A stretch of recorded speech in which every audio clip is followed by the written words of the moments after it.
Lake Winnipegosis and a monster. At the dawning of the 20th century, a man named Oscar Frederickson, of Lake Winnipegosis, Canada wrote a fascinating and extensive report on his knowledge of huge lake monsters in the early decades of the 20th century, all of which came from witnesses, both first and second hand. He began his account like this: in 1903, I lived with my parents on Red Deer Point, Lake Winnipegosis. Our house was situated about 200 yards from the shore.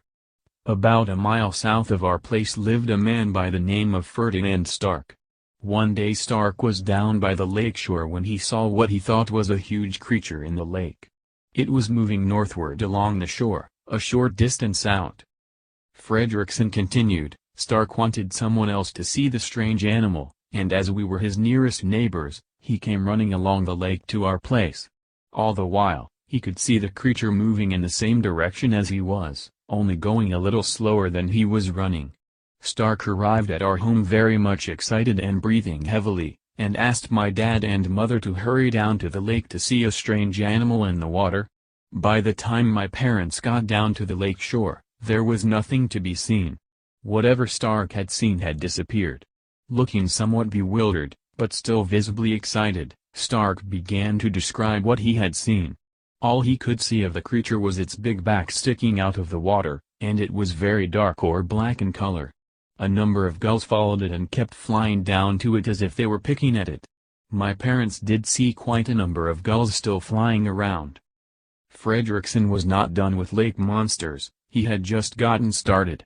In 1935, Mr. Cecil Rogers of Mafeking and I made a trip to Grand Rapids on Lake Winnipegosis.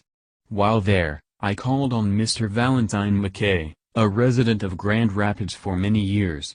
As we were talking, the conversation drifted to strange animals that had existed at one time. To my surprise, McKay said he had seen some such animal in Lake Winnipegosis.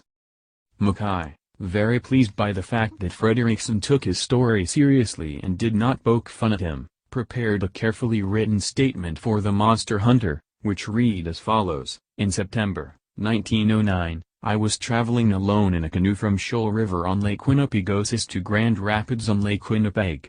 At the time I saw this animal I was standing on the lake shore. I had stopped at Graves Point to make tea.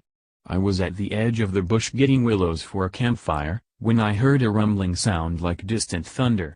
As I looked out on the glassy surface of the calm water, I saw a huge creature propelling itself on the surface of the water about 400 yards out from shore. A large part must have been submerged, judging by the great disturbance of the water around it.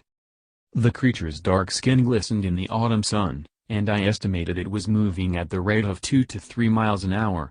As I watched it, a member of the body shot up about 4 feet, vertically, out of the water. This portion seemed to have something to do with the creature's method of locomotion. The course it was taking was toward Sugar Island or Steep Rock. I watched it till it went out of sight.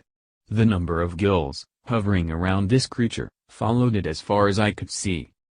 Frederickson had something notable to say on this particular story. Mr. McKay said he had described this creature to a geologist by the name of Craig, who said it was quite possible that it was a remaining specimen of a prehistoric animal that was once plentiful.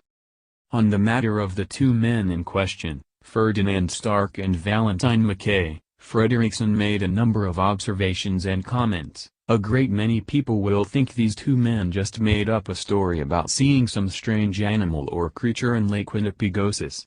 But, it is hardly probable that both men would think up a yarn about the gulls. Stark and McKay never met, as far as I could find out. Stark moved from Winnipegosis about 1904 or 1905, and where he is now, if still living, I have not been able to find out. Frederickson had yet another account to relate on this particular matter of unidentified, large beasts on the loose in the early part of the 20th century. In 1934, Captain Sandy Vance lived on Graves Point. One day he was over at Sitting Island, which is on the northeast side of the point. He saw what he thought was a huge animal a short distance offshore. Vance said it was the biggest living creature he had ever seen in water. Mr. Vance had been captain on freight tugs for many years on Lake Winnipeg and Lake Winnipegosis. He said he had often seen moose and deer in water, so there is no reason not to believe that he saw some strange living creature. Captain Vance died some years ago. He was well known here. And, finally, there is the following, short but intriguing, account from Frederickson. There are quite a few natives who have seen some strange thing. They call it the big snake. Those of Shoal River claim that a monstrous animal was seen often off Sugar Island and Steep Rock in Dawson Bay during the latter part of the 19th century.